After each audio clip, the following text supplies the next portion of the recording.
So last problem for open channels, meron tayong determine the size of a circular vitrified pipe sewer which will be used to discharge 10 cubic feet per second when flowing full on length of 900 feet with a fall of 2.7 feet.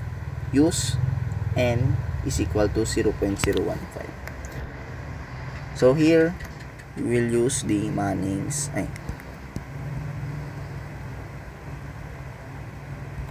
formula. Diba? Gamit na gamit yung formula ni Manning's. Kasi ito yung pinakamadali. We have the V. For English unit, we have 1.846 R 2/3 and S 1/2 all over N. So we don't have S, we don't have R, we just meron lang tayong N. So meron din tayong V pala. Anong kinukuha dito? Size of a circular vitrified pipe. Okay. The diameter. So meron kayong bilog na wala naman palang ginbigay sa atin na equation. Kailangan natin makuha yung diameter niya. Na figure pala. Okay. So for V, meron tayong discharge na din. Ma-compute natin yung V.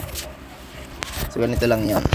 First, let's compute for the value of the area. Nawala nga, pero ilalagay lang natin. We have pi over 4 d squared. And then the perimeter na nakalagay dito is flowing full on a length of 900 feet. Flowing full meaning itong tubig niyan na dala is punong-puno, no? Yan.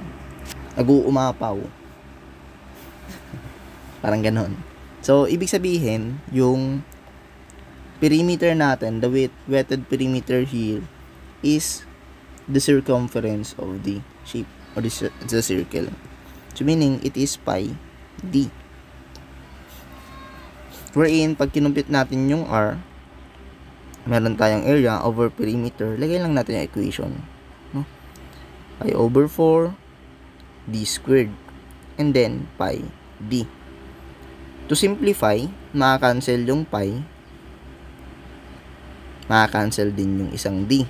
So, ang matitira would be d over 4. Tama?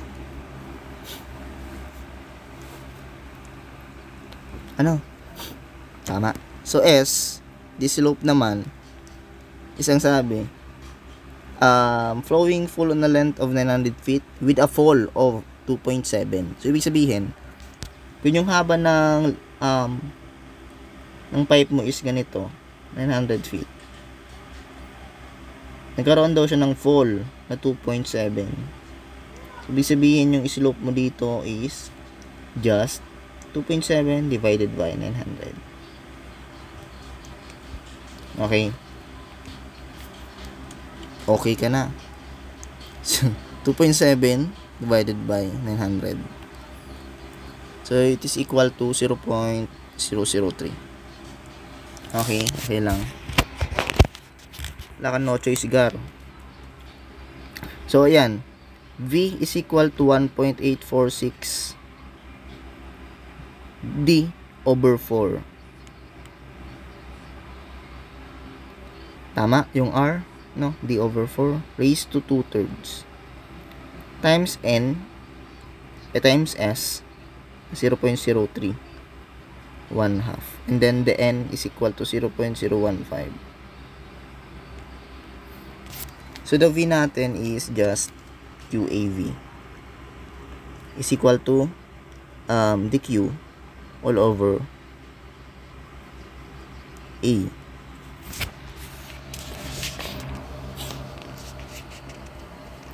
Or mamaya na, para mabilis lang yung pag-solve nyo.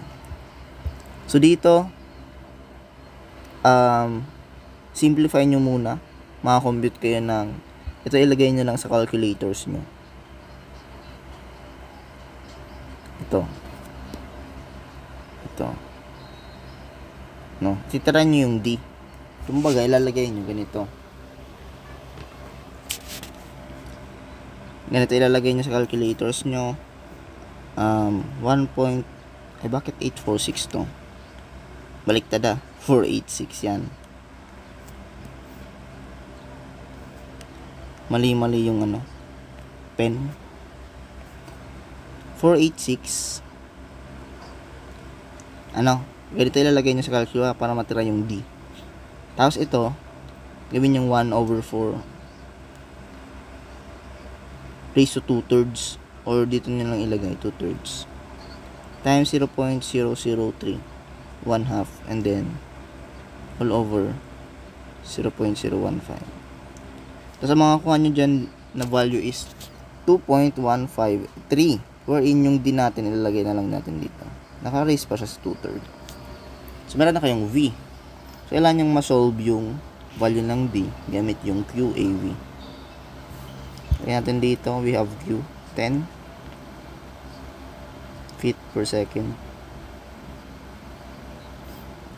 The area would be pi/4 D squared times the velocity 2.153 D 2/3.